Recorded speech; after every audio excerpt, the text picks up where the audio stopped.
विचारसागर विचारसागर तरंगामध्ये आपला विषय सुरू होता. मी माईक इतक्यातच लेट 2च मिनिटं झाली. 2 मिनिटं नाही झाली.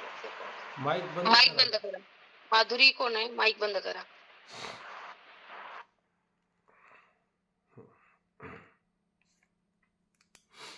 विचारसागर आणि विचारसागरामध्ये आपण कालपर्यंत मंगल व विचारसागराचं वर्णन या ठिकाणी सुरू होतं. ते मंगल करत असताना त्यामध्ये ह्या एक ओवीचा असा अर्थ आपण काल पाहिला की ओम नमो जे श्रीकृष्ण राया मजवर तुझा अनुग्रह व्हावया. हे श्रीकृष्ण राया ओंकार हाच कोणी ओंकार स्वरूप हाच कोणी श्रीकृष्ण राया आहे. त्याला नमस्कार आहे माझा. काय नमस्कार आहे? मजवर तुझा अनुग्रह व्हावया, माझ्यावरती तुझा अशा प्रकारे अनुग्रह व्हावया ही एक कारण. श्री गुरुचरण कमळा या अभिनत्वे नमितो, म्हणून या श्री गुरुचरण कमळाला अभिनत्वाने मी नमितो. का नमितो? मजवर तुझा अनुग्रह व्हावया. जो स्वरूपी अति निश्चळ त्याची वंशज इच्छा प्रबळ, असे त्याची मूर्तीच केवळ म्हणून होते दास त्यांचे. जो स्वरूपी अति निश्चळ, जो आपल्या आत्मस्वरूपाच्या ठिकाणी आणि अतिशय त्या ठिकाणी निश्चळ आहे, असा त्याची मुमुक्षुची इच्छा असे प्रबळ. मुमुक्षु त्याची अशा प्रकारची काय इच्छा प्रबळ आहे, असे दयेची मूर्ती केवळ म्हणून होते दास त्याचे. आणि तो केवळ दयेची मूर्ती त्या ठिकाणी असल्या कारणाने आणि दास होती हे मुमुक्षु त्याचे त्या ठिकाणी काय होतात? दास होण्याची प्रबळ इच्छा ठेवतात. निश्चल दास या पदीचा हाचे अर्थ असे साचा, म्हणून त्याच्या ग्रंथाचा गौरव चित्ता फार वाटे.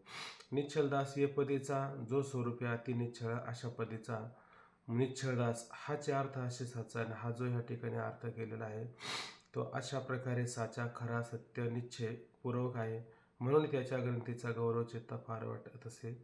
म्हणून महाराज म्हणतात, साखरे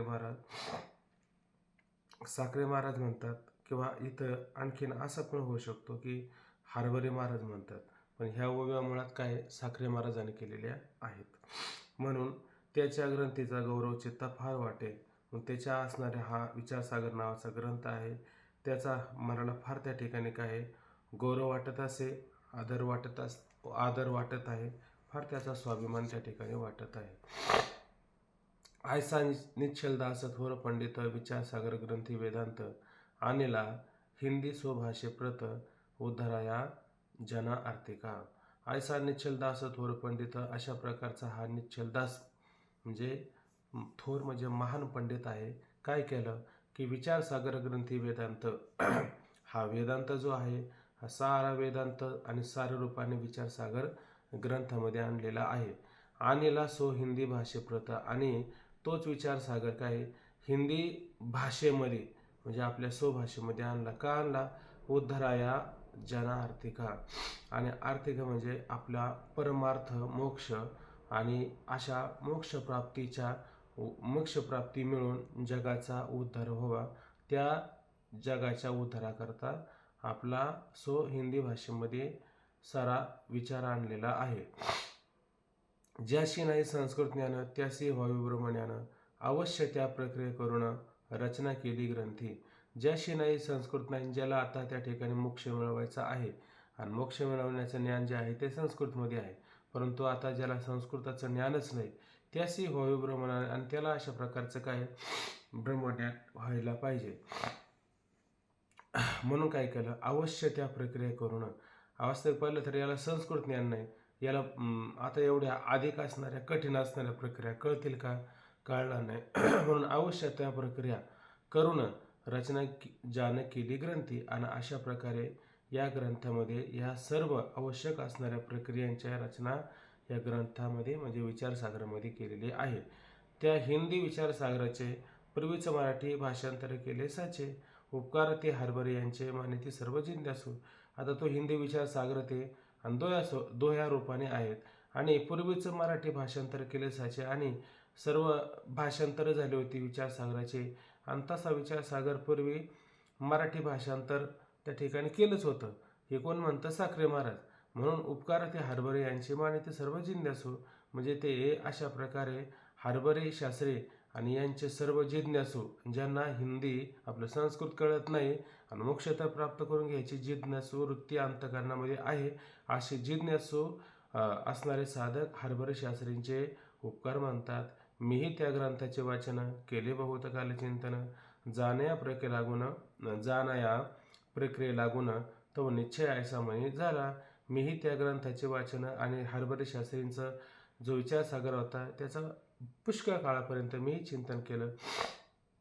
का जाणाव्या प्रक्रिया लागून. आणि अशा प्रकारे वेदांत शास्त्राच्या ज्या प्रक्रिया आहे त्या समजून घेण्याकरता, आणि त्या समजून घेतल्या तव निश्चय ऐसा म्हणे झाला. तेव्हा माझ्या मनामध्ये असा निश्चय झाला. काय झाला की उपनिषद जे गाती आणि उपनिषद ज्या तत्व स्वरूपाचं वर्णन किंवा निर्देश करून या ठिकाणी सांगत आहे, त्याचं गायन करत आहे. जे गायन करतात उपनिषद म्हणजे वेद, व्यासादित जे वाक्यनीती आणि तेच व्यासादी काय करतात, अशा पद्धतीनं त्याचं वर्णन करतात सूत्रभाष्य रूपाने, बाकीच्या अशा ग्रंथाच्या रूपाने. आणि तेच आचार्य शंकरमूर्ती कथित हितार्थ जनाच्या, आणि तेच भगवान शंकराचार्य त्या ठिकाणी काय करतात, कथित जनाच्या हितार्थ म्हणजे त्याच्यावरच आणखीन भाष्य करून आणि लोकांच्या हितार्थासाठी त्याचं कथन करून सांगतात ते भाष्य रूपाने. स्वरूपी शंकर निष्काम खरा, परी उपाधी योगी लोक सहारा, लागून करेल व्यापारा परित्या सहारा उद्यासे. स्वरूपी शंकर निष्काम खरा. आता हे भगवान शंकर काय निष्कामय म्हणजे कोणत्या प्रकारची त्यांना कामना नाही. परी उपाधी योगी लोक सहारा, आणि काय करतात पण उपाधी योगी, पण लोक उपाधी म्हणजे तमोगुणाच्या उपाधीच्या योगाने लोकसारा, आणि अशा प्रकारे लोकांचा लोकसार म्हणजे ह्या सृष्टीचा सार करतात. लागून करेल व्यापारा, लागून म्हणजे उपाधीच्या संबंधाने अशा प्रकारे काय करतील, सृष्टीसहाराचा व्यापार त्या ठिकाणी करतील. लागून म्हणजे उपाधीला लागून. परी पण त्या सहारा अवधी असे, पण तो सहार करायला पण तो सहार करण्याकरता अजून मात्र वेळ आहे. प्रस्तुत दैतुमत सहाराचे कर्म कराया प्रवर्तिसाचे, परिचारी शिष्यासह यतीचे सोंग घेऊन प्रगटला. मला असं वाटतं ही ओवी राहिली आपली. ह्या ओवीचं आपण काल चिंतन केलेलं नाही. ठीक आहे, बघा. प्रस्तुत द्वैतमत सहाराचे कर्म कराया प्रवर्तिसाचे, परिचारी शिष्यासह यतीचे सोंग घेऊन प्रगटला. आता ह्या ठिकाणी आणि सृष्टीचा जो सहार करायचा आहे तो सहार करायला अजून मात्र त्या ठिकाणी काय अवधी म्हणजे वेळ शिल्लक आहे. आणि यांचा स्वभाव काय, आता तमगुणाच्या माध्यमातून नाश करणं, सहार करणं, ध्वंस करणं, हा भगवान शंकराचा काय स्वभाव आहे. मग आता सृष्टीचा तर नाश या ठिकाणी करायला उशीर आहे. मग आता पण ते अवतार घेतात की नाही, आणि त्या अवताराचं प्रयोजन काय, नाश करणं हाच त्या अवताराचं काय प्रयोजन आहे. आणि अवतार तर मग घेतला, मग आता नाश तर कशाचा करायचा आहे. मग म्हणले एक गोष्टीचा नाश करण्याकरता ती इथं आलेली आहेत. मग कोणता नाश करायचा, प्रस्तुत आहे का नाही. प्रस्तुत म्हणजे आता सध्या तूर्त का होईना कशाचा नाश करायचा, म्हणजे द्वैतमत आहे का नाही, ते द्वैतमत मात्र काय असतं, ते पण दुःखाला काय कारण असतं. ज्ञानोबा म्हणतात की नाही, दुजे जवजव घडे तव तव संसार भय जोडे. जेव्हा आपल्याला द्वैत म्हणजे दुजे म्हणजे दोन त्या ठिकाणी प्रतितील येतात की नाही, दोन जेव्हा प्रतितील येतात की नाही, तेव्हाच अशा पद्धतीने काय होतं, आपल्याला दुःख होत असतं. दुजे जवजव घडे तव तव संसार भय, संसार आहे आणि ह्या संसाराचं भय त्या ठिकाणी जोडलं जातं. म्हणजे जसं नेहमीच उदाहरण घ्या, शुक्तीवरती रजत शुक्ती असते आहे का नाही, त्या शुक्तीवरती काय रजत आपल्याला प्रतितला येतं, पण ते रजत तिथं असतं का, नसतं. पण त्या रजता मागं जातो की नाही आपण, पण ते आणि ते रजत आपल्याला मिळत नाही, मग परत दुःख होतं आपल्याला. आणि जर त्या ठिकाणी शुक्तीचं असली तर काय दुःख होतं का? काही दुःख नव्हतं. जाऊ दे, ते नाही पटलं तर रजीवरती सर्प प्रथितीला येतो. कसं काय प्रथितीला येतो? रजीवरती सर्प प्रथितीला येण्याकरता कशाची आवश्यकता असते? तर रज्जूवरती सर्प प्रथितीला येण्याकरता आता या प्रक्रिया फक्त थोड्या ऐकून ठेवायच्या. त्या रज्जूचं सामान्य रूपाने ज्ञान आणि विशेष रूपाने अज्ञान असतं. सामान्य रूपाने ज्ञान आणि विशेष रूपाने अज्ञान. सामान्य रूपाने कशाचं ज्ञान असतं आणि विशेष रूपाने कशाचं अज्ञान असतं हे आपल्याला कळलं पाहिजे. हे एकदा कळलं का ह्या प्रक्रिया समजून घ्यायला वेळ लागत नाही. सामान्य रूपाने ज्ञान, तर रज्जू आहे ना, रज्जू म्हणजे जी दोरी आहे ना, तिचं सामान्य रूपाने ज्ञान असतं, ऐक नाही. हा, आणि विशेष रूपाने त्या रज्जूचं काय असतं?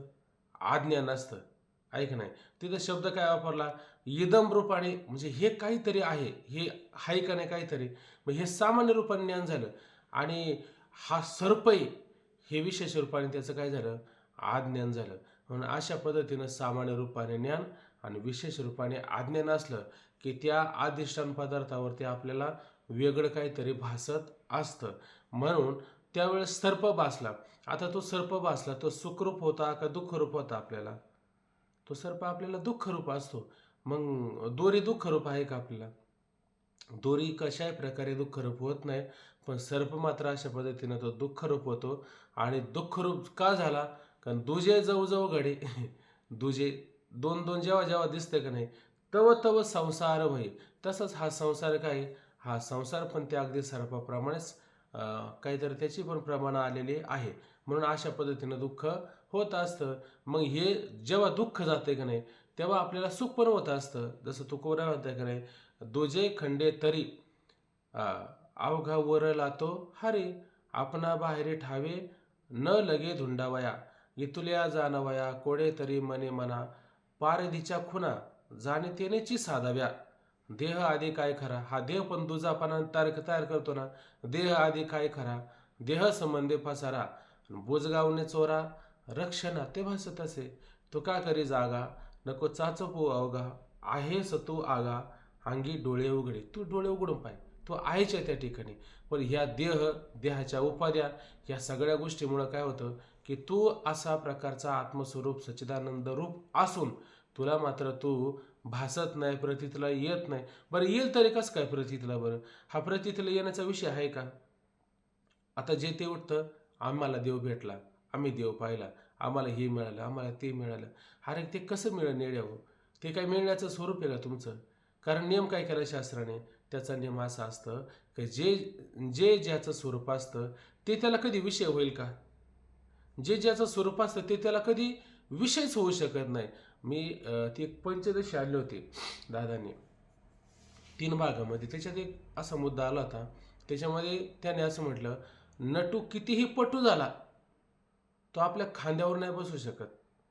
नटू म्हणजे हा खेळाडू आहे का नाही, हा किती पटू झाला म्हणजे किती पटाई झाला आहे का नाही, हा तर तो आपल्या खांद्यावर बसेल का? आपण आपल्या कधी खांद्यावर बसलो का? नाही. तसं आपलं जे स्वरूप असतं ते कधीच आपल्याला विषय होत नाही. मग ते अनुभव चित्त जाणे, ते जाणण्याचा विषय, ते बोलण्याचा विषय आहे का? तो शब्दातून सांगता येईल का परमात्मा असा असा आहे? बरं मला असं म्हणायचं आहे, ह्या डोळ्यांनी तुम्ही सगळ्याला पाहताय का नाही? सगळ्याला पाहता. आपल्या डोळ्याने कधी आपल्याला पाहिलं का आपण? म्हणजे डोळ्याने डोळ्याला कधी पाहिलं का असं म्हणा. डोळ्याने डोळ्याला कधी पाहिलं जात नाही. डोळ्याने सगळ्याला पाहिलं जातं का नाही? डोळ्याने तुम्ही सर्वांना पाहू शकता, पण आपल्या डोळ्याला मात्र कधीच पाहिलं जात नाही का? कारण नियम काय केला शास्त्राने? जे ज्याचं स्वरूप असतं ते त्याला कधीच विषय होत नसतं, ऐक नाही. म्हणून त्या स्वरूपाच्या ठिकाणी काय आहे, अशा प्रकारचं भ्रमामुळं हे जगत प्रतीतला येतं. आणि म्हणून अशा पद्धतीने हे जगत काय आहे? दुःखरूप आहे. या जगताच्या निवृत्तीकरता हे सांगायचं आहे. मग शंकराचार्यांना काय करायचं इथं येऊन? शंकराचार्यांना सुद्धा हे द्वैत जे येते का नाही, हे द्वैत दुःखाला कारण आहे. मग आता संवार कशाचा करायचा? तर अशा प्रकारे त्या ठिकाणी या असणाऱ्या द्वैताचा संहार करायचा. आणि याच्यासाठी काय होतात? याच्यासाठीच सर्वांचा त्या ठिकाणी काय अवतार असतो. तुकोबरा म्हणतात की नाही की इथं पहा, प्रस्तुत द्वैतमेत साराचे कर्म कराया प्रवृत्ती साचे. आणि कर्म कराया, कोणतं कर्म करायचंय? द्वैताला घालवायचंय, अद्वैत स्वरूपाची प्राप्ती करून घ्यायची, हे कर्म करायचं. हे कोणतं कर्म आहे? हे सामान्य कर्म आहे का? हे सामान्य कर्म नाही, हे विशेष असणारं कर्म आहे. त्याला धर्मरूप कर्म असं म्हणा. भगवंताचा अवतार होतो की नाही? भगवंताचा अवतार होतो आणि त्या 4थ्या अध्यायामध्ये ओवे आलेले आहे बघा. कोणाला जर पटापटा आठवतील तर सांगा. भगवंत म्हणले जैसे आपलं तो दिवा असतो आणि त्या दिव्यावरती काय येते? काजळी येते, ऐका नाही. मग ती काजळी काय करतो मी? बाजूला करतो. ओवे आठवत असेल तर मला सांगा वाटलं असतं. त्या दिव्यावरती काय आलेली आहे? काजळी आलेली आहे. आणि ती काजळ काय करतो? मी बाजूला करतो. आणि ती काजळी बाजूला केल्याच्या नंतर काय? त्या योग्यांना अशा प्रकारचे काय दिवाळी प्राप्त होत असते. मी अविवेकाची काजळी फेडून विवेक दीप उजळे. हा. ते योगिया पाहे दिवाळी निरंतर. निरंतर. पुढं वाचा आता. पुढं तेच काम सांगितले बघा. स्वसुखे विश्व कोंदे हा. धर्मूची जगी नांदे. भक्ता निघती दोंदे सात्विकाची. सात्विकाचे. हा. पुढं तै पापांचा चूळ फिटे. हा. पुण्याची पहाट पुचे. कुठे? जे आणि जे मूर्ती मूर्ती माझी प्रगटे पंडुकुमार. पंडुकुमारा. हा. पुढं ऐसे या काजा लागी अवतेरे मी युगी युगी. हा. परी हेची ओळखे जो जगी विवेकिया. यायशा काजा लागे म्हणजे ह्या धर्मरूप कार्य करता आणि योगायोगामध्ये काय करतो मी? अवतार करतो. ह्याची ओळख आहे जगी. तो खरा विवेकी, तोच खरा ज्ञानवान आहे. म्हणजे भगवान श्रीकृष्ण कशासाठी येतात? अशा प्रकारे हे द्वैत मत आहे का नाही, हे दुजेपणा घालवण्याकरता येतात. आणि भगवान शंकर सुद्धा कशासाठी येतात? तेवढ्या करताच येत असतात. विचारसागराच्या 5व्या तरंगामध्ये बघा, तिथे ना तेच कारण आलेले. 5व्या क्रमांकामध्ये आहे ना 161 पान नंबर आहे. मी रात्री पाहिलं ते 161 पानामध्ये ना ते वरती असं दिलं की श्री गुरु आणि त्याच्या खाली शिष्य आणि त्या खाली परत श्री गुरुचं वर्णन आलेलं आहे. आणि त्याच्या खाली लिहिलं भगवान व्यासाने पुराणात असे सांगितले आहे की कलियुगात वेदाचा निरनिळ्या प्रकारे अर्थ करते तेव्हा साक्षात शंकर भक्त कल्याणाकरता शंकराचार्यांचा अवतार धारण करून सर्व मताचे खंडन करतील आणि जैन बुद्ध मतांचा समूळ नाश करून व गंगेतून श्री विष्णूची मूर्ती बाहेर काढून बद्रिकाश्रमामध्ये स्थापन करतील. सूर्योदय झाला म्हणजे ज्याप्रमाणे अंधकाराचा नाश होऊन सर्व पदार्थाचे निसंशय ज्ञान होते त्याप्रमाणे वेदार्थाचे ज्ञान शंकराचार्यांच्या व्याख्यानाने होईल असं या ठिकाणी सांगितलं. भरपूर त्याच्यामध्ये विचार आलेला आहे. ते आपण 5व्या तरंगामध्ये करणार आहे. फक्त इथं धर्मकार्य कोणतं आहे? हेच धर्मकार्य करायचं. काय? द्वैत मताचा पूर्णपणे काय करायचा? नाश करायचा. ते दुःखाला कारण त्या ठिकाणी आहे. म्हणून अशा प्रकारे धर्मरक्षा व्यासाठी करणे अटी देवाशी. देवाला सुद्धा अशा प्रकारच्या अटी कराव्या लागतात. आता मगाशी ज्या ओव्या म्हटल्या आणि संतांना सुद्धा हेच कार्य करायचं. शंकराचार्य हे संतांच्या रूपाने सुद्धा आहेतच आणि अवतारी स्वरूपाने सुद्धा ते भगवान शंकर आहेचे. म्हणून धर्मरक्षेसाठी करणे अटी आम्हासी व आणि हे करून अटी म्हणजे ही साधना करायची. काय? वाचा बोलो वेदनीती करू संती केली ते. आणि वाचेनं काय करायचं? वेदाची नीती आणि संतांनी जे केलेलं आहे तेच आपल्याला ह्या ठिकाणी करायचं आहे. याच्यासाठी अशा प्रकारे शंकराचार्यांचा अवतार झाला. आणि कोणतं कर्म करायचंय? तर धर्मकर्म करायचंय. काय धर्मकर्म करायचंय? द्वैत मताचा अशा प्रकारे काय करायचं आहे?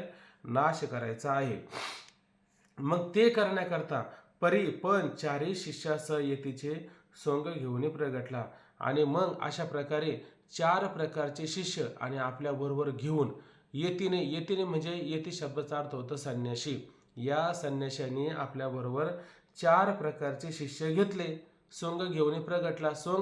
यतीचे सोंग म्हणजे संन्यासी वेश धारण करून असं त्याचा अर्थ करायचा. संन्यासी वेश धारण करून 4 प्रकारच्या शिष्यांसह आणि तो या ठिकाणी काय केलेला आहे? आलेला आहे. सोंग घेऊन प्रगटला म्हणजे वेश घेऊन त्या ठिकाणी प्रगट झालेले आहेत. मग ही 4 शिष्य कोणते आहेत? तर 4ही शिष्यांची तुम्हाला जर नावं लिहून घ्यायची असेल तर घ्या. त्यात काही कुठे आग्रह केलेला नाही. ते काही प्रश्न उत्तरामध्ये काही येत नाही, कारण ते जिथं ग्रंथामध्ये जो मुद्दा आला त्याच्यावर फक्त प्रश्न उत्तर करायचे. आता हे 4 प्रकारचे शिष्य तर त्याच्यामध्ये पाद पद्माचार्य आहे का नाही? हे पाद पद्माचार्य, एक त्रोटकाचार्य एक त्रोटकाचार्य झाल्याच्या नंतर हस्तमलकाचार्य, त्याच्यानंतर सुरेश्वराचार्य, ऐक नाही, असे 4 प्रकारचे शिष्य. आणि काय केलं, या संन्याशी वेश घेऊन, म्हणजे अशा प्रकारे यतीने वेश घेऊन या संन्याशांनी हे संन्यासी कोण आहेत, हे संन्यासी यांचं नाव काय बरं, यती म्हणजे संन्यासी, आणि यांनी वेश धारण केलेला आहे. कोण संन्यासी बरं हे, तुम्ही ऐकता ना सगळेजण, शंकराचार्य. हा, हे लक्षात आलं पाहिजे. हे संन्यासी म्हणजे हे शंकराचार्य, ते संन्यासी काय वेश धारण करून अशा पद्धतीने ते आलेले आहेत. आणि काय केलं, 4 शिष्यांसहित त्यांनी अशा प्रकारे पूर्ण भारत भ्रमण करून आणि आपलं जे सनातन धर्म, हा सनातन धर्माचा प्रसार त्यांनी करत असताना अद्वैत तत्वाचा बोध सर्व लोकांना केला. त्याच्यासाठी काय केलं, भारताच्या 4 कोपऱ्याला 4 आणि अशा प्रकारचे मठ पण तयार केले. त्या मठाची नावं पण आपल्या लक्षामध्ये आली पाहिजे. पहिला उत्तर भारतामध्ये जो मठ केलेला आहे त्या मठाला काय म्हटलं जातं, उत्तर भारतातल्या मठाला जोशी मठ म्हटलं जातं, किंवा त्याला ज्योतिर्मठ असंही पण त्या ठिकाणी म्हटलं जातं. मग ते उत्तर भारतामध्ये तिकडं हा ज्योतिर्मठ त्या ठिकाणी पाहायला मिळतो, किंवा जोशी मठ अशा पद्धतीनं पाहायला मिळतो. त्याच्यानंतर इकडं खाली पश्चिमेला आल्याच्या नंतर त्या ठिकाणी कोणता मठ त्याने त्या ठिकाणी तयार केला, तर पश्चिमेला इकडं मुक्तेश्वरा द्वारका मठ त्या ठिकाणी केला. पश्चिमेला कोणता मठ केला, द्वारका मठ, त्या मठाचं नाव काय, द्वारका मठ. त्याच्यानंतर पश्चिमेला द्वारका मठ केला. त्याच्यानंतर खाली दक्षिणेला कर्नाटकमध्ये चिकमंगलोरच्या तिकडं दक्षिणेला त्यांनी शृंगेरी मठाची स्थापना केली. आणि जगन्नाथपूरच्या साईडला म्हणजे पूर्व भारतामध्ये त्या बाजूला कोणता मठ केला, तर गोवर्धन मठाची त्या ठिकाणी स्थापना केली. म्हणजे उत्तर भारतामध्ये जोशी मठ म्हणजे ज्योतिर्मठ केला, इकडं पश्चिमेला द्वारका मठ केला, दक्षिणेला शृंगेरी मठ केला, आणि पूर्व भारताच्या बाजूला म्हणजे पुरीच्या बाजूला त्यांनी अशा प्रकारे गोवर्धन मठाची स्थापना केली. आणि 4 शिष्यांची नावं पादपद्माचार्य, त्रोटकाचार्य, सुरेश्वराचार्य आणि हस्तमलकाचार्य असे 4 प्रकारचे शिष्य होते. त्या 4ही शिष्यांना आणि अशा 4 मठामध्ये काय केलं, नियुक्त करण्याचं काम त्या ठिकाणी केलं, आणि अशा प्रकारे धर्मरक्षणाचं कार्य केलं. नाव परत सांगा, काय नाव शिष्यांची परत सांगा. पादपद्माचार्य, त्रुटाकाचार्य, हस्तमलकाचार्य आणि सुरेश्वराचार्य.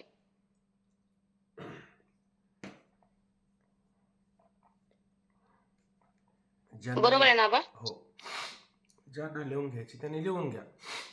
हे आपल्याला जनरल नॉलेज असलं तर मग त्याच्यामध्ये जरा बरं होतं. जेव्हा दादा ते कथा करतील ना, आपल्याला एकदा आणण्याची तिथं कथा होणार आहे, मग त्या कथेमध्ये आपल्याला हे नाव परत नव्याने ऐकायला मिळते. त्यावेळेस मठाची नावं सांगा की परत. ज्योतिर्मठ उत्तर भारतामध्ये ज्योतिर्मठ, पश्चिम भारतामध्ये द्वारका मठ, दक्षिण भारतामध्ये शृंगेरी मठ आणि पूर्व भारतामध्ये गोवर्धन मठ. बरं, चला ठीक आहे. आता ह्या मठाची स्थापना केली. आता आणि 4 शिष्य पण आले, पण आता कार्य काय, त्यांचं कार्याचं वर्णन केलं पाहिजे. पुढे नास्तिक बौद्धादी गहने नाही, इथं वरती इथं राहिलं. शंकराचार्य नामे यतीने सांख्य न्यायादी दर्शने. आता हे शंकराचार्य भगवान पूज्यपाद आद्य श्रीमद शंकरा आचार्य नावाच्या यतीने म्हणजे संन्याशाने काय केलं, सांख्य न्यायादी दर्शने आपल्या शिष्यांना बरोबर घेऊन अशा पद्धतीने काय केलं, सांख्य न्यायादी दर्शने म्हणजे शास्त्र. त्या ठिकाणी कोणकोणती शास्त्र पाहायला मिळतात आपल्याला, तर त्याच्यामध्ये 6 आस्तिक शास्त्र आहे आणि 6 नास्तिक शास्त्र त्या ठिकाणी सांगितलेली आहेत. 6 आस्तिक शास्त्र, आस्तिक का म्हणायचं, का जे वेदाला अनुसरून आहे त्याला आस्तिक शास्त्र असं म्हणायचं. नास्तिक शास्त्र कशाला म्हणायचं? जे वेदाला अनुसरून नाही, म्हणजे ते वेद मान्य नाही किंवा ते वेदाला मान्य करत नाही, त्याला नास्तिक म्हणायचं. आपण नास्तिक कोणाला म्हणतो? की जो देवाला मानत नाही त्याला नास्तिक म्हणतो. तर इथं याची व्याख्या अशी नाही करायची. जे वेदाला अनुसरून आहे, वेदाला मान्य करतात, त्याला आस्तिक म्हणायचं, आणि जे वेदाला मान्य करत नाही त्याला नास्तिक शास्त्र. मग त्यामध्ये आस्तिक शास्त्राचे काय काय नाव आहे? त्याच्यामध्ये न्याय आहे, सांख्य आहे, वैशेषिक आहे, योग आहे, पूर्वमीमांसा आहे आणि उत्तर मीमांसा आहे. असे 6 प्रकारचे शास्त्र ते आपल्याला पुढं पाहायला मिळणार आहेत. त्याच्यामध्ये आता त्याचे कर्ते पण पाहायला मिळतं आपल्याला. जसं आता सांख्यशास्त्र का नाही, ते सांख्यशास्त्राचे कर्ते कोण आहे? भगवान कपिल आहे का नाही. तुम्ही गंगासागरला जाता का नाही, ते कपिल आहे त्या ठिकाणी. त्यांच्या आईला त्याने उपदेश करून सांगितला, प्रकृती पुरुष 21 दुःखांचा ध्वंस वगैरे त्याने करून सांगितला. ते विचार पुढे येणार आहे. फक्त आता मुद्दे लक्षात घ्यायचे. सांख्यशास्त्राचे कर्ते कोण आहे? कपिल आहे. त्याच्यानंतर वैशेषिक शास्त्राचे कर्ते कोण आहे? कानात आहे का नाही. कानापासून सगळं जगत उत्पन्न झालं, असे कानात नावं पण त्यांची तशीच पडलेली. त्याच्यानंतर न्यायशास्त्राचे कर्ते कोण आहे? गौतम त्या ठिकाणी न्यायशास्त्राचे कर्ते आहे. आज कोणतं राहिलं? योगशास्त्र. योग म्हणजे आपण आता 6व्या ज्ञानेश्वरीचा अध्याय केला, पातंजली योग आहे का नाही, किंवा तत्त्वनुसंधानामध्ये त्याचा विचार आलेला आहे. योगशास्त्राचे कर्ते कोण आहे? तर त्या ठिकाणी पातंजली मुनी आहेत. आणि पूर्वमीमांसा शास्त्राचे कर्ते कोण आहे? त्याला पूर्वमीमांसा म्हणा, कर्ममीमांसा म्हणा, त्याचे कर्ते कोण आहे? तर जैमिनी त्या ठिकाणी कर्ते आहे. आणि उत्तर मीमांसा याचे कर्ते कोण आहे? तर उत्तर मीमांसा याचे कर्ते कोण आहेत? तर भगवान व्यास किंवा शंकराचार्य, हे दोन्ही पण त्या ठिकाणी नावं येतात. अशा प्रकारे हे उत्तर मीमांसाचे कर्ते आहेत. ही पण त्या ठिकाणी शास्त्र झालेली आहेत. ही आहेत त्या ठिकाणी 6 शास्त्र. आणि त्याच्यानंतर नास्तिक 6 शास्त्र कोणती आहे? तर त्याच्यामध्ये जैन शास्त्र हे वेदाला अनुसरून नाही. जैन शास्त्र त्याचे पण काहीतरी तीर्थकार वगैरे असं ते 24 तीर्थकार वगैरे त्याच्यामध्ये आलेले आहे. त्याच्यामध्ये वामदेव वगैरे असे काहीतरी नावं येतात, मला काही ते पूर्ण आठवत नाही. म्हणून हे जैन शास्त्र जे आहेत ना, हे पण नास्तिक शास्त्र आहेत, हे वेदाला अनुसरून नाही. त्याच्यानंतर चार्वाक नावाचं शास्त्र आहे. ते चार्वाकवादी मात्र शास्त्राला अनुसरून वागत नाही. हे चार्वाक शास्त्र एक झालं चार्वाकाचं. त्याच्यानंतर बौद्धांचे 4 प्रकारचे लोक त्यामध्ये झालेले आहेत. त्यांचे पण काय 4 संप्रदाय त्यामध्ये आहेत. त्याच्यामध्ये आपल्याला विचारसागरामध्ये 2 असणारे संप्रदाय पाहायला मिळतात. त्याच्यामध्ये योगाचार आणि माध्यमिक मताचे 2 पाहायला मिळतात. मग त्याच्यामध्ये योगाचार मताचे कर्ते त्यांचं काय वाद आहे? तर ते विज्ञानवादी. त्याच्यानंतर माध्यमिक मताचे आहे ते शून्यवादी आहे. असे दोन आपल्याला पाहायला मिळतात, पण 2 त्यामध्ये पाहायला मिळते नाही. त्याच्यामध्ये एक वैभाषिक आहे आणि एक स्वत्रांतिक आहे. हे फक्त ऐकून ठेवा, आपल्याला पुढे त्याचा विचार आल्यावर बघू आपण. मग त्या वैभाषिक नावाचे आहेत का नाही जे शास्त्र, त्यांचं काय वाद आहे? तर ते सर्व स्त्रीवाद अशा प्रकारचा सांगतात, आणि स्वत्रांतिक काय करतात? ते वास्तववाद सांगतात. असे त्यांचे वाद त्या ठिकाणी पाहायला मिळतात. मग या ठिकाणी बौद्धांचे 4 आहेत, आणि जैन आणि चार्वाक हे 2 आणि ते 4 झाले किती? 6. हे 6 शास्त्र काय आहे? नास्तिक शास्त्र आहे. आणि हे वरचे 6 शास्त्र काय आहे? आस्तिक शास्त्र आहे. पण या 6ही आस्तिक शास्त्र असेल तर जिथं व्यासांचे शास्त्र आहे ना, म्हणजे उत्तर मीमांसा, ते उत्तर मीमांसा मात्र ते सोडून त्याने काय केलं? बाकीचे सांख्य मतं वगैरे जे आहेत का नाही, सांख्य, न्याय, वैशेषिक, पूर्वमीमांसा वगैरे, योग, इथपर्यंत त्याने पूर्ण त्याचं काय केलेलं आहे? खंडन केलेले. त्याचंही खंडन केलंय आणि नास्तिक शास्त्राचं पण काय केलेलं आहे? खंडन अशा प्रकारे केलेलं आहे.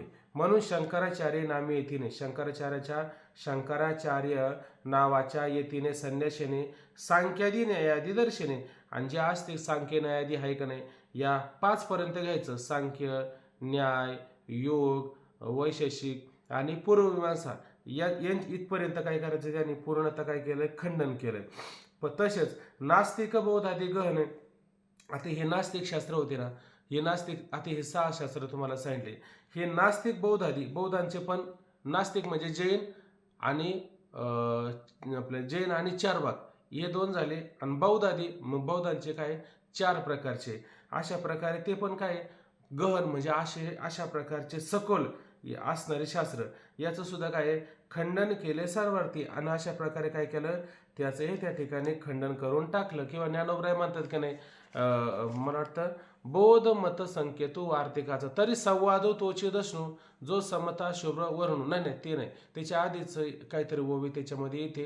तिथं काय केलं बौद्ध मत म्हणजे वार्तिका बौद्ध मत संकेतू वार्तिकाचा.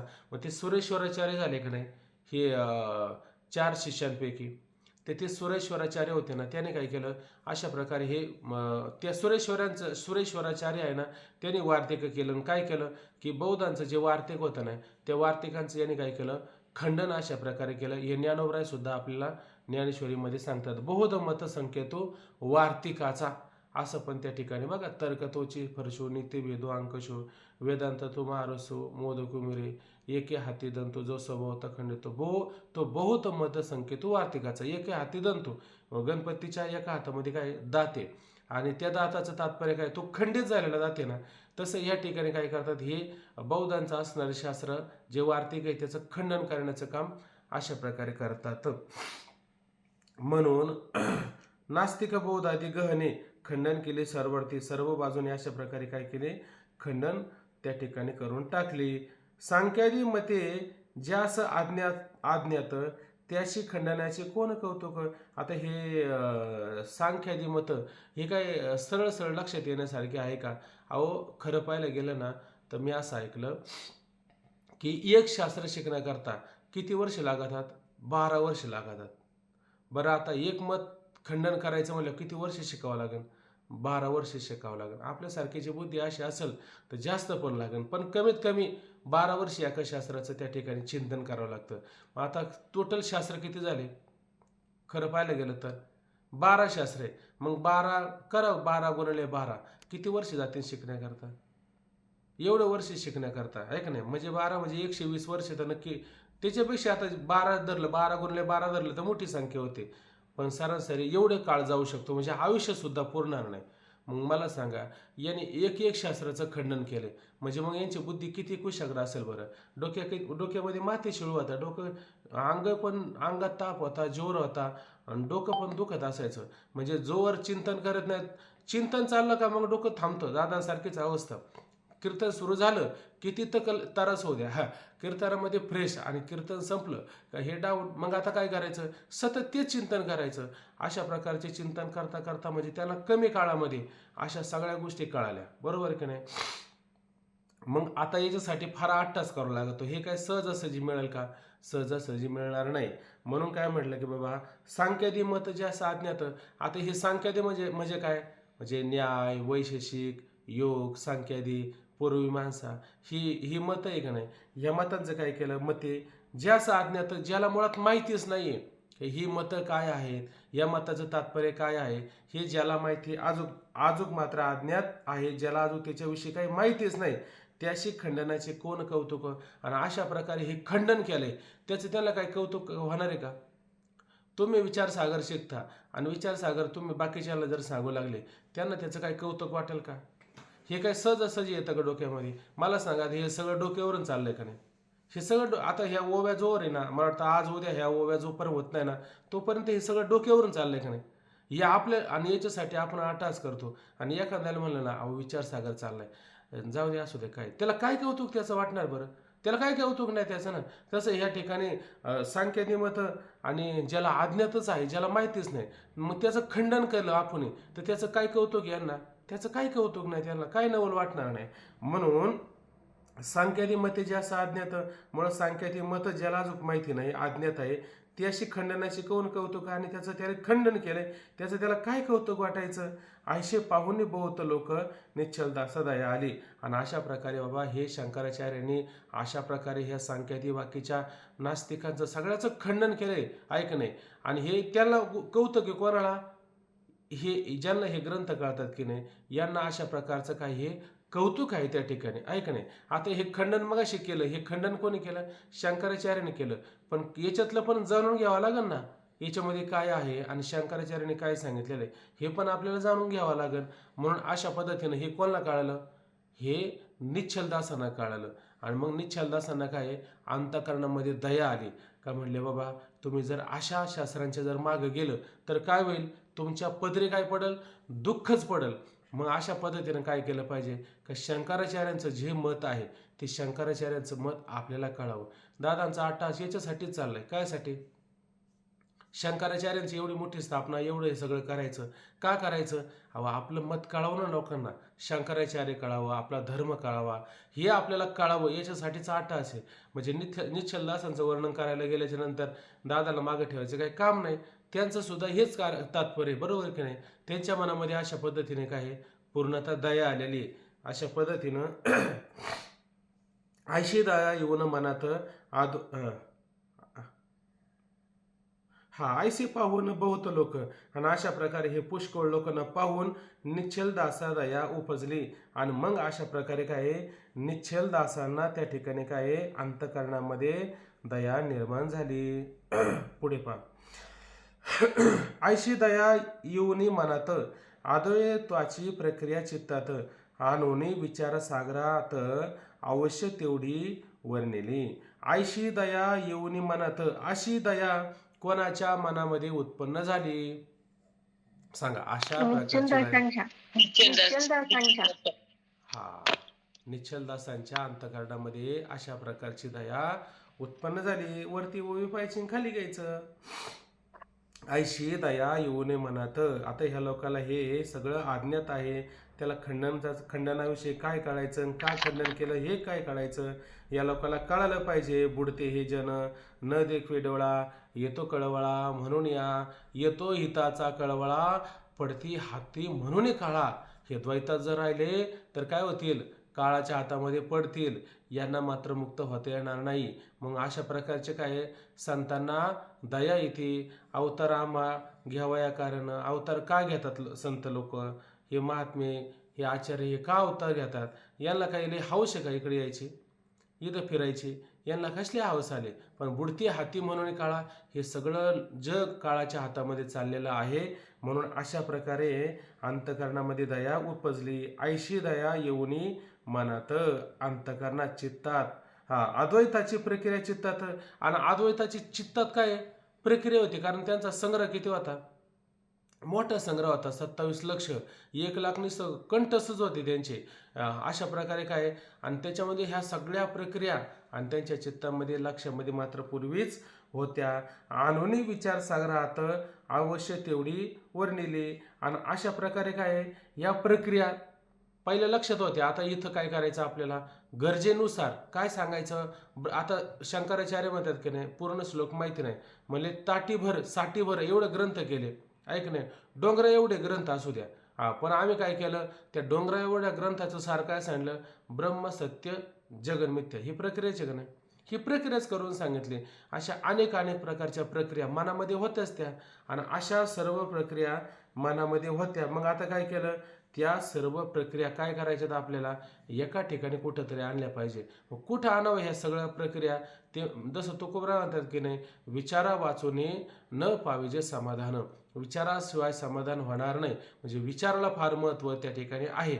म्हणून आता काय करावं, त्या सगळ्या प्रक्रिया एक ग्रंथ तयार करावा. आणि कोणता ग्रंथ करावा, विचाराचा ग्रंथ करावा. आणि तो कसा असावा, सागरासारखा व्यापक असावा.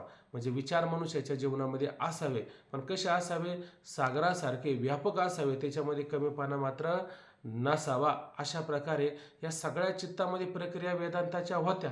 आणि त्या कुठं आणावा, विचार सागरात, विचार सागरामध्ये अशा प्रकारच्या सर्व प्रक्रिया आणाव्यात. अवश्य तेवढी वर्णिली. मग विचार सागरामध्ये प्रक्रिया आणल्या. पण आता सगळा जर सगळा वेदांत आणायचं म्हणलं तर विचार सागरामध्ये जागा होईल का? आणि एवढं विचार सागर आणल्यावर आपल्याला तरी ते जमल का?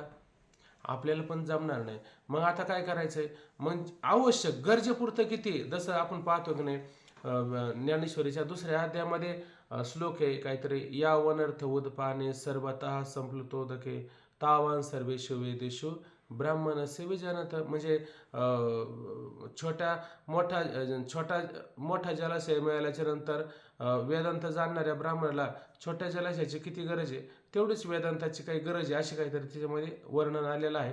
त्याच्यावरती ओव्या पहा, माऊली म्हणतात देखे वेदे बहुत बोलिले विविध भेद सुचले. ऐक नाही, वेद त्या ठिकाणी पुष्कळ त्या ठिकाणी काय बोललेलं आहे आणि विविध वेगवेगळ्या प्रकारचे भेदही त्या ठिकाणी केलेले आहे. तरी आपण केवळ घेपे. आता आपण त्याच्या ठिकाणी किती घेतलं पाहिजे बरं? मोठा जलाशय मिळाल्याच्या नंतर किती घ्यावं त्याच्यातून पाणी? आपण थोडं जितकं गरजेचं आहे तितकंच घेतलं पाहिजे. नाही देखे वेद बहुत बोलले विविध भेद सुचले. तरी आपण केवळ घेपे. आपण केवढं किती घेतलं पाहिजे? जेवढं गरजेचं आहे तेवढं. किंवा ते म्हणले प्रगटलिया जैसा प्रगटलिया गबसते. जसा सूर्याचा प्रकाश झाला आणि सगळे मार्ग आपल्याला दिसू लागले, आपण किती मार्गाने जातो? एक मार्ग कोणता तरी अवलंब करतो. किंवा आणखीन उदाहरण दिलं की का उदकमय सकळ. आता पृथ्वीवरती पाणी किती आहे? सगळीकडे पाणीच पाणी आहे का नाही? मग आपण केवळ घेपे आरचेत जोगे. आपल्याला किती गरजेचं आहे तेवढंच घेतो का? सगळं समुद्र असा आवतून ठेवतो? नाही, इथपासून तिथपर्यंत आम्हाला पाण्याची गरज आहे असं कुठं ऐकायला मिळालं का? एखाद्या देशाने असा हक्क दाखवला का? काही गरज नाही, आहे ना सगळीकडे पाण्याचे. तसं म्हटले तैसे ज्ञानी जे होते ते वेदार्थ ते विवरती. मग अपेक्षित ते स्वीकारते शाश्वत जे शाश्वत आहे का नाही, जेवढं गरजेचं आहे का नाही तेवढंच आपल्याला त्या ठिकाणी काय केलं पाहिजे? स्वीकारलं पाहिजे. मग ह्या ठिकाणी प्रक्रिया आणल्या, किती प्रक्रियांची आवश्यकता आहे? आपल्या साधकांना जितकं प्रक्रिया जाणून मुक्त होता येईल तेवढंच प्रक्रिया इथं आणल्या. बाकीच्या सर्व प्रक्रिया मात्र आणलेल्या नाही, पण त्याच्यातलं सगळ्याचं सार काढून अशा प्रकारच्या प्रक्रिया आणलेल्या आहे. म्हणून अवश्य तेवढी वर्णिले आणि अशा प्रकारे ह्या विचारसागरामध्ये या सर्व प्रक्रिया वर्णन करून सांगितलेल्या आहेत. विचारसागरीचे रहस्यमनी येताची आनंद न माये त्रिभुवनी. ऐक ना, आता ह्या विचारसागराचे रहस्य म्हणजे ह्या विचारसागरामध्ये काय रहस्य आहे? त्याच्यामध्ये अनावश्यक बाजूला केलेलं आहे, गुढार्थाचे चांगले चांगले खुलासे करून ठेवलेले आहेत. ऐक नाही, असं विचारसागराचं काय खरं रहस्य आहे हे मनामध्ये आलं.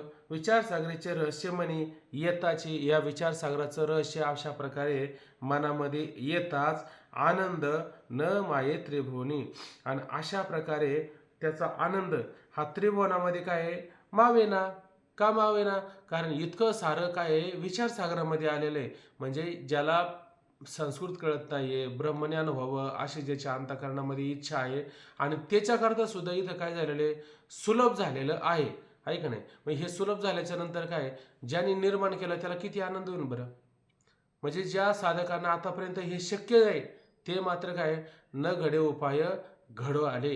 हे उपाय कधी घडण्यासारखं नाही, परंतु हे आपल्या प्राकृत भाषेमध्ये आलं. असं जर प्राकृत भाषेमध्ये आलं सगळ्याला कळण्यासारखं आहे, असं जर झाल्याच्या नंतर आनंद होणार नाही का?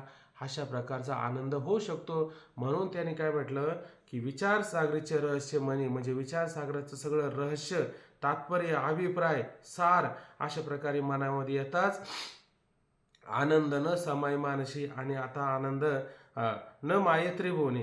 अशा प्रकारे हा त्रिभुवनामध्ये सुद्धा आनंद मावणार नाही. तुका म्हणे सुका अंत पार नाही लेखा. त्याचा अंत पार त्याचा लेखाजोखा मात्र करता येणार नाही. अशा प्रकारचा त्रिभुवनामध्ये आनंद मावेना इतका आनंद झाला. पण हा आनंद झाला मग काय करावा? तेची द्यावया सवंगडिया लागोनी ग्रंथा प्रवृत्ती झाली माझी.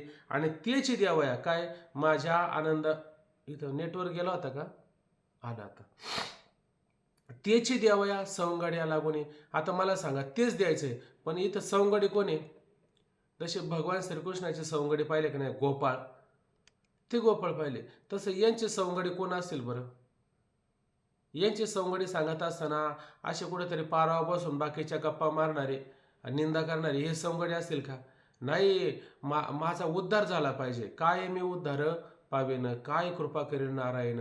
आयशी सांगा तुम्ही संतजन, करा समाधान माझे. अशा प्रकारे त्यांना तीव्र इच्छा झालेली. ते जिज्ञासू काय खरे यांचे सवंगडी आहेत. आहे का नाही? तो गोराय म्हणतात की नाही, माझे गडी कोण कोण निवडा भिन्न यातोनी. अभंगाचे का नाही, कोण कोण याच्यामध्ये हे सवंगडी माझे कोण कोण आहे का नाही? आणि जे भ्याकाड आहे का नाही, मग त्यांच्या काड्या मोडा म्हणे. भ्याकाड्यांच्या मोडा काड्या धाडा भेडा वळती. त्यांना वळती मारायला पाठवा. कशाची? ह्या इंद्रिय रूपी वळती, हे इंद्रिय विषयाच्या मागे जातात ना, ह्याच कोणी गाय आहे त्यांना जाऊ द्या, वळत्या मारू द्या तिकडं, त्याला नका घेऊ आपल्यामध्ये. आपले निवडक गडी घ्या, आहे का नाही.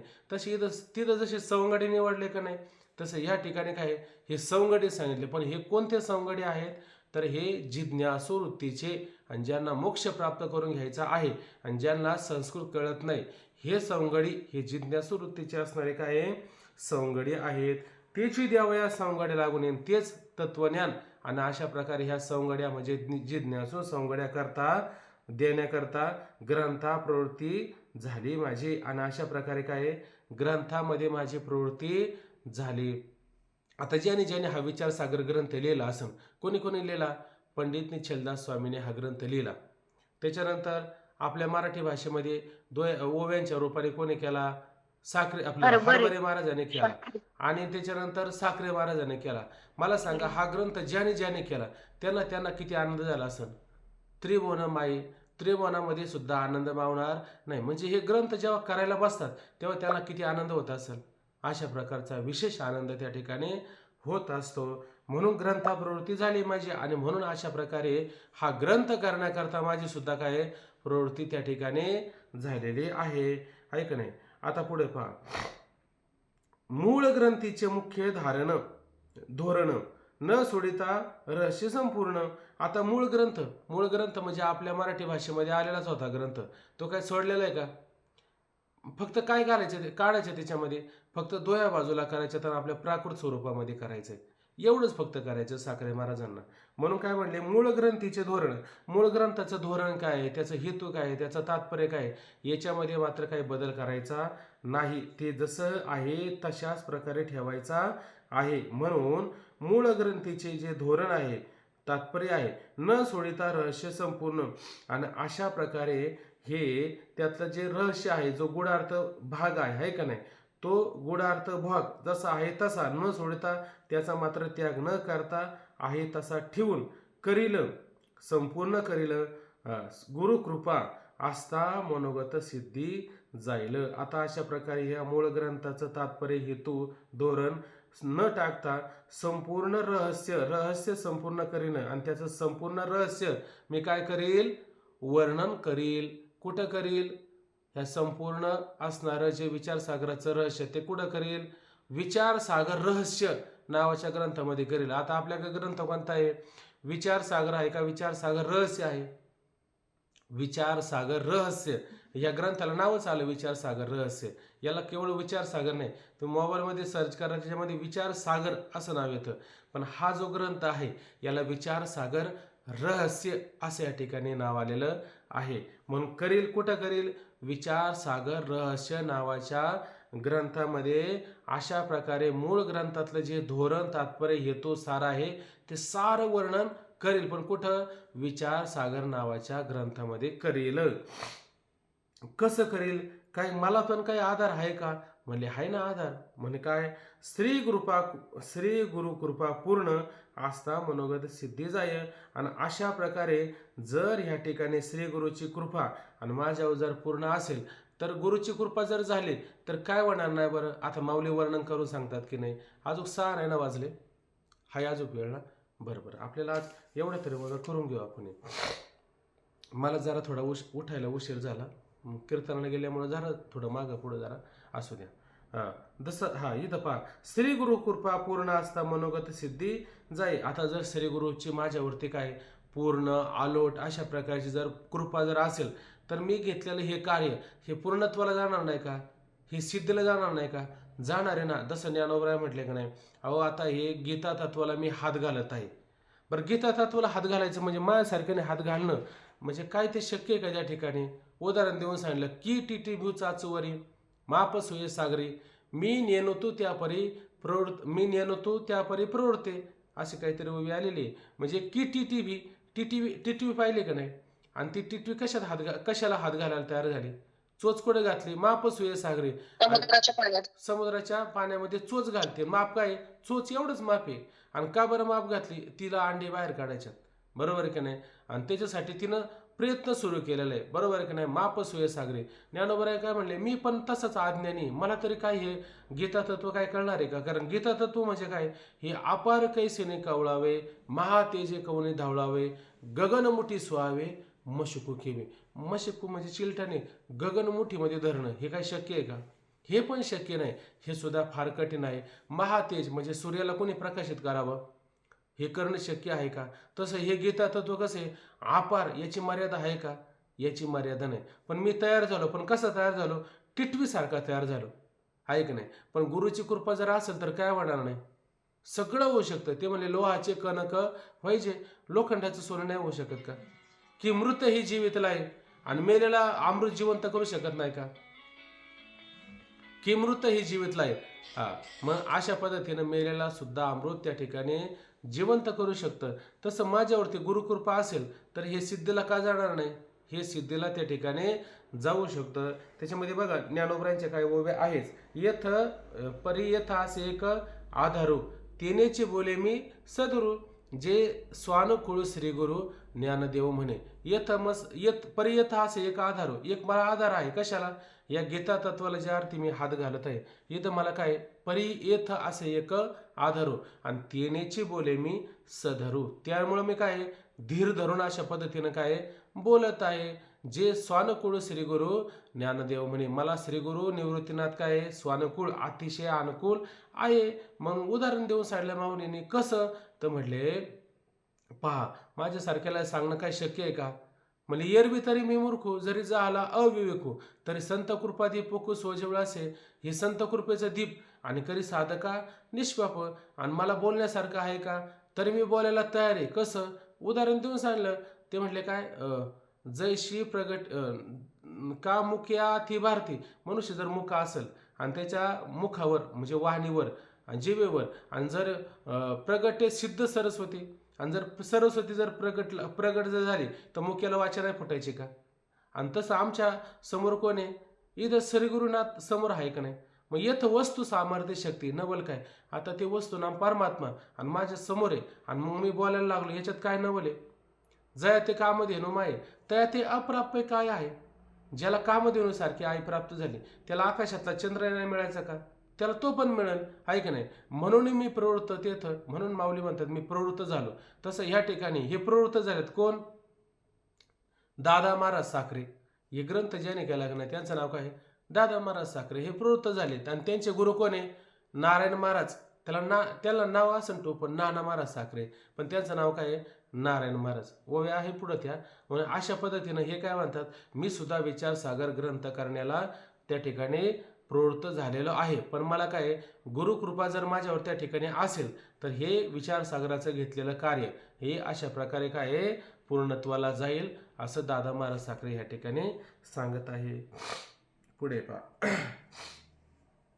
मूळ ग्रंथीचे मुख्य धोरण न सोडिता रहस्य संपूर्ण करील, श्री गुरुकृपा पूर्ण आस्था मनोगत सिद्धी जाय.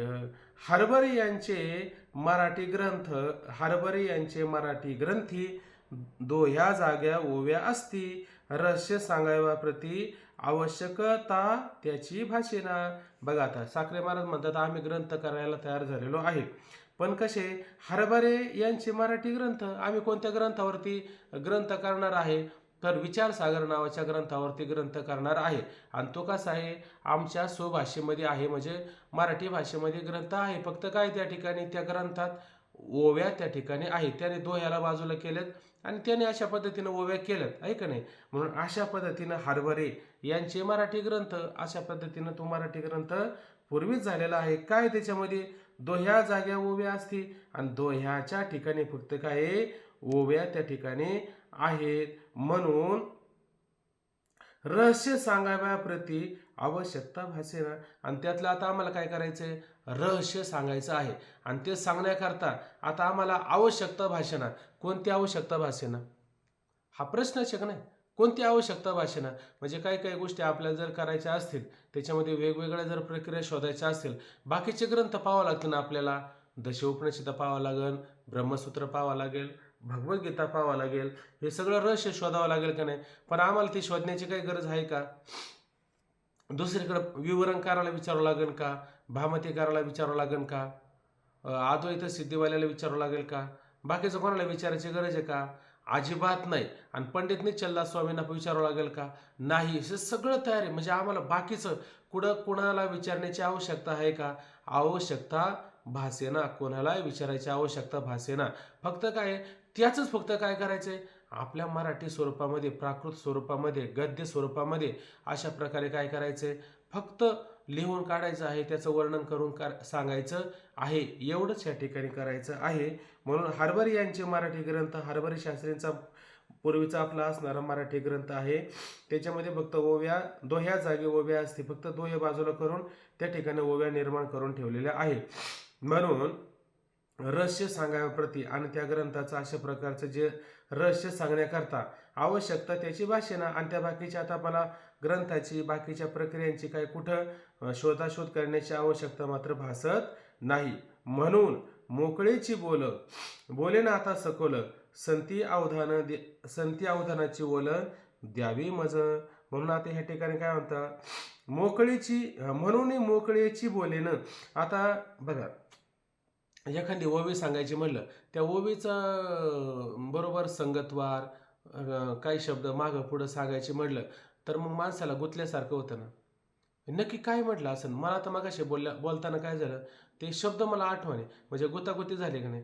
पण मग त्या ओवीचं तात्पर्य काय, हे मी मोकळं बोललो ना, हे मोकळं बोललो. ज्ञानोबरांना ज्ञानेश्वरी तयार करायचे म्हणजे त्याच्यामध्ये ते शब्द, अलंकार, यमक वगैरे अशा सगळ्या गोष्टींचा विचार करावा लागतो की नाही. त्याच्यामध्ये काव्य, अलंकार वगैरे वाटतं विचारसागराच्या आपल्या ज्ञानेश्वरीमध्ये पहिल्या अध्यायामध्ये याचं वर्णन आलेलं आहे. माऊली त्याचं करतात बारकाईनं वर्णन, ऐक नाही. तर अशा पद्धतीचं हे सगळं काव्य, अलंकार, शब्द, रचना ह्या सगळ्या गोष्टी अशी जुळाजुळव करून त्या ठिकाणी केलेली असते. पण आता इथं दादा महाराज साखरे काय म्हणले, असं मी काही करणार नाही म्हणले.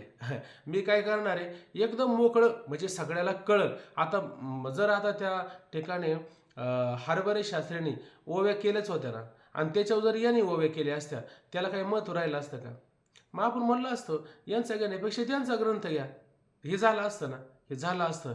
मग काय म्हटले, अहो आता त्या ओव्या आपल्याला कळत नाही, मग एकदम गद्यामध्ये आपल्याला काय हे मोकळं एकदम प्राकृतमध्ये मोकळं हे तर कळेल का नाही, हे कळेल. मग आता याने काय विचार केला, आता मी ते बाकीचं काही घेणार नाही, मी एकदम मोकळं आहे का नाही, सरळ सुटसुटीत अशा स्वरूपाचं. म्हणून मोकळेची बोले अशा पद्धतीने काय आहे, मोकळं अशा पद्धतीनं बोले ना आता सकोल. पण बोलताना कसं बोलेल मी, असं वरवर बोलेल का? असं वरवर बोलणार नाही. त्याचे गूढार्थ, त्यातले रहस्य, त्यातले अतिशय गहन असणारे जे भाग आहे का नाही, त्या असणाऱ्या गहन म्हणजे अतिशय सखोल अशा पद्धतीचं मी त्या ठिकाणी वर्णन करून सांगेल. म्हणून बोले ना आता सखोल, आणि अशा प्रकारे मी काय अशा प्रकारे सखोल त्या ठिकाणी बोलेल. आता हे काय होतं, काही शब्द असे नुसते वर असतात, पण त्या शब्दामध्ये सुद्धा काहीतरी एकदम सखोल अशा स्वरूपाचा अर्थ पाहायला मिळतात. पण ते शब्द आपल्याला फक्त वर वाटतात. जसं माऊली म्हणतात काय 4थ्या अध्यायामध्ये, जैसे बिंब तरी बचके एवढे. हे शब्दरूपी बिंब आहे का नाही, हे कसे बचके म्हणजे काय, ते छोटं असणारं डबकं वगैरे आहे का नाही, असं डबक्यासारखं. तर हे बिंब म्हणजे सूर्य आहे का नाही, असं डबके एवढं दिसतं का नाही. बिंब जैसे बिंब तरी बचके एवढे, परी प्रकाशाशी त्रिलोक्य थोकडे इकडे. सगळ्या जगाला प्रकाशित करतं का नाही, हा शब्द एवढा आहे का नाही. तैशी शब्दाची व्याप्ती पाडे तेने अनुभवे, अशी काहीतरी उभी. तशी शब्दाची व्याप्ती आहे का नाही, तेने अनुभवे. ह्या योग्यतेची अशा प्रकारे पाडे म्हणजे योग्यतेची बरोबर ती अशा प्रकारची ती अनुभवे. म्हणजे शब्द बोलेल, पण मी कसं बोलेल, आता मोकळंच बोलायचं म्हणजे काही बोलून चालेल का? मोकळं बोलायचं असं काही बोलून चालणार नाही. त्याच्यामध्ये सुद्धा आपण सखोल बोललं पाहिजे. आता काही बोलताना काय करतात, आपला हिंगा करतात आणि वेळ घालतात. काय करतात, जाऊ दे आपल्याला वेळ काढून घ्यायचा आहे. वेळ काढायला दिलंय का तुम्हाला, हे सगळं टाइमपास करायला दिलेलं आहे का? म्हणजे तुम्ही संसारामध्ये टाइमपास करता. एखाद्याला प्रवचन कीर्तनाची कुठं तारीख आली, ते काय म्हणतात, आपल्याला वेळ निघली पाहिजे, वेळ काढली पाहिजे. अरे वेळ काढायला नाही ते बोलावलं तुम्हाला, मग काय केलं, त्याच्यामध्ये तुम्हाला बोलायला बोलावले. काय बोलायचंय, सखोल अशा प्रकारचं बोलायचंय. म्हणून हे काय म्हणले, मोकळंच बोलेल. मी काय आता अलंकार विलंकार देऊन काय बोलणार नाही, मोकळं बनून. पण बोलताना कसं बोलेल, सखोल अशा प्रकारचं या ठिकाणी बोलेल. मग त्याच्यासाठी काय केलं पाहिजे, संती अवधान ओल द्यावे. म्हणजे मग आता काय करावं लागेल, जे ऐकणारे संत आहे का नाही त्या ठिकाणी ऐकणारे, जसं ज्ञानेश्वर महाराजांच्या पुढं हे संत ऐकायला नव्हते का, हे संत ऐकायला होते आणि हे संतांना ते वारंवार विनंती करायचे का नाही, तरी अवधान ऐकले दिजे मग सर्व सुखाशी पात्र व्हायचे. हे प्रतिज्ञा उत्तर माझे उघड आहे का, हे म्हटलं का नाही, अवधान दिलं पाहिजे. म्हणजे तुम्ही लक्ष दिलं पाहिजे. तुमचं लक्ष हेच माहिती का, काहीतरी ओल आहे, गहाण आहे, तारण आहे.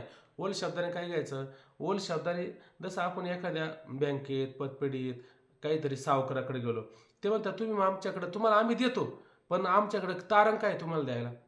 आपण म्हणतो हा अहो तुम्हाला काय करायचं, आम्ही तुम्हाला हे देऊ, याच्यावर तर काय देशाल का नाही, आमच्या घरावरती जमिनीवरती द्या, तुम्हाला काय हरकत नाही, आम्ही हे तुम्हाला सोनं वगैरे तारण गहाण ठेवू शकतो बा, असं ठेवतो की नाही, असं ठेवलं पाहिजे. तसं ह्या ठिकाणी श्रोत्याने काय केलं पाहिजे, सांगणाऱ्याकडे काहीतरी तारण दिलं पाहिजे ना, आहे का नाही. मग तारण का द्यायचं असतं बरं, तारण का द्यायचं असतं, सरळ सरळ मुद्दा आहे, ते काही गाथ्यात उचकून नाही पाहावं लागत, माथ्यामध्ये सरळ सरळ मुद्दा असतो. का तारण द्यायचा, अहो आम्हाला खरंच गरज आहे त्याची, म्हणून आम्हाला कर्ज द्या, आहे का नाही, म्हणून आम्हाला तुम्हाला हे गहाण तारण ठेवावं लागत, आहे का नाही. तसं संतांनी काय तारण दिलं या ठिकाणी, अवधानं, लक्ष, आहे का नाही, व्यवस्थित ऐकणं, हेच काय या ठिकाणी तारण आहे, गहाण आहे, हेच ह्या ठिकाणी काय ओल आहे. ज्ञानोबराय म्हटले का नाही बघा, काहीतरी त्याच्यामध्ये ओवे आलेले आहे. तरी नाही तो काय ओवी आलेली आहे, तर की संतांना त्या ठिकाणी माऊली काहीतरी म्हणतात, आता आता दे जो अवधान, तुम्ही बोले वेल्या मी बोले ना, आता तुम्ही अवधान द्या, ऐका नाही. पण तुम्ही अवधान देता असताना सुद्धा काय, तुम्ही बोले वेल्या मी बोलेलं, फक्त इथं एवढंच घ्यायचं, आता दे जो अवधान, हे शब्द महत्वाचा आहे. पुढं काय म्हटलं, तुम्ही बोले वेल्या मी बोलेलं, तुम्ही बोलले म्हणजे मी बोलेल, त्या ठिकाणी तुम्ही बोलायला लावल्यावर मी बोलेल. तसं ह्या ठिकाणी दादा महाराज काय म्हणतात, नारायण महाराज म्हणजे साखरे महाराजांनी माझ्यावर कृपा केली, त्याने बोलायला लावलं तसं मी बोलेल त्या ठिकाणी, बरोबर आहे का नाही. हा, जैसे चेष्टे सूत्राधीन दारुयंत्र, दारुयंत्र पाहिलं का नाही, काळसूत्र बावली, ती असं वाटते नाचते बावली, पण ती नाचते का, ते सगळं सूत्राधीन असतं, ते धागे कोणाच्या हातात आहे, तो सूत्राधीन त्याच्या हातात असतं. तसं तुम्ही फक्त अवधान द्या आणि मला बोलायला हवा, मी बोलेल या ठिकाणी, आहे का नाही. किंवा आणखी एक ओवी पहिल्याच तरंगामध्ये आलेली, अहो अर्जुनाचे पांती. बघा आता हे गार कसं द्यायचं आपल्याला, आहे का नाही, हे तारण कसं द्यायचं, म्हणजे आपल्याला हे सगळं मिळणार आहे. मग कसं, तर म्हणले अहो अर्जुनाची पांती, अर्जुनाची पांती म्हणजे अर्जुनाच्या पंक्तीला वाचणारे, अर्जुनाची पांक्ती जे परिसण्या योग्य होती आणि ऐकण्यामध्ये काय योग्य अधिकारी आहे. कशासारखे अधिकारी, अर्जुनासारखे अधिकारी आहे. ते कृपा करून संती अवधान द्यावे. त्या संतांनी काय करायचं, कृपा करून हे अवधान द्यायचं, म्हणजे काय करायचं, लक्ष द्यायचं. हे लक्ष देणं हेच काय तारण आहे, हेच काय गहाण त्या ठिकाणी आहे. म्हणून हे संतांनी आम्हाला द्यायचं आणि याच्या बदल्यामध्ये हे घेऊन जायचं, असं पाहायला मिळतं. म्हणून संती अवधान ओल द्यावे, म्हणजे अशा प्रकारे संतांनी अवधान द्यावे, ओल द्यावे. म्हणजे इथं फक्त बोलायला गेलं की त्याने काय करायचं, वहू द्यायची, हा म्हणायचं, हो म्हणायचं, जे म्हणायचं, म्हणजे त्यांचं लक्ष आहे. आणि कमीत कमी हे चालू ठेवायचं, म्हणजे आम्हाला दिसतं, आहे का नाही. हे जर तुमचं नसलं ना, असं वाटतं गेले कुठंतरी, मग ते कुठे गेले, मग आम्ही फक्त आवाज देतो, पण ते कुठंतरी गेलेले असते हे कळत नाही. समोर आता तुमचं हे चालू आहे, तुम्ही जर गेले बाकीचं कुठं कामाला, तुमची नावं नाही घेतली जाते, एवढा त्याच्यामध्ये फरक आहे. आता कवर तेच वारंवार सांगावा, आयशी प्रार्थना करिता संता ते तव अनुग्रह करुणी श्री गुरुनाथे, आज्ञा केली श्रीमंते ग्रंथा लागी नारायणे. आयशी प्रार्थना करिता संता ते, अशी प्रार्थना कुठे केली, संतांना त्या ठिकाणी केली. अशी प्रार्थना करिता संता ते, काय संताला प्रार्थना केली, संती अवधान ओल द्यावी, माझं संतांनी लक्ष माझ्याकडं द्यावं, आहे का नाही. हेच त्या ठिकाणी अवधान केले दिजे, हा, मग सर्व सुखाची पात्र व्हायचे. हो, ते प्रतिज्ञा उत्तर माझी उघड आहे का. आयशी प्रार्थना करिता संता ते, ही प्रार्थना संतांना त्या ठिकाणी केलेली आहे. तव अनुग्रह करून श्री गुरु निवृत्तीनाथे, आणि काय केलं, श्री गुरु निवृत्तीनाथांनी माझ्यावरती काय केलं, अनुग्रह केला. माझ्यावरती कृपा केली, आहे की नाही? बर, त्याने माझ्यावरती अशा प्रकारे कृपा केली आणि काय केली? कृपा करून काय सांगितलं? आज्ञा केली श्रीमंते ग्रंथा लागी नारायणी. अशी काय केली आज्ञा? श्रीमंत असणाऱ्या सद्गुरू नारायण महाराज साखरे, नाना महाराज साखरे यांनी काय केलेली आज्ञा केलेली आहे. जसं आपले निवृत्तीनाथ महाराजांनी ज्ञानोबरांना काय केली? आज्ञा केली. बस, आता तू हे बाकीचं सांगू नको, पुढचं तुला सांगायला लावलंय का नाही तेवढं आता सांगा. भगवान श्रीकृष्ण अर्जुनाला काय सांगतात ते सांगायला सुरुवात करा बरं, आहे का नाही? ही वारंवार आज्ञा व्हायची ज्ञानेश्वरीमध्ये. तसं इथं श्रीमंत असणारे नारायण महाराज साखरे, नाना महाराज साखरे यांनी काय केली अशा प्रकारे, आणि दादा महाराज साखरे यांना काय केलेली विचारसागर रहस्य नावाचा ग्रंथ आणि सांगण्याला करण्याला आज्ञा त्या ठिकाणी केलेली आहे. ओम पूर्णमदः पूर्णमिदं पूर्णात् पूर्णमुदच्यते पूर्णस्य पूर्णमादाय पूर्णमेवावशिष्यते. हरि ओम. शांती शांती.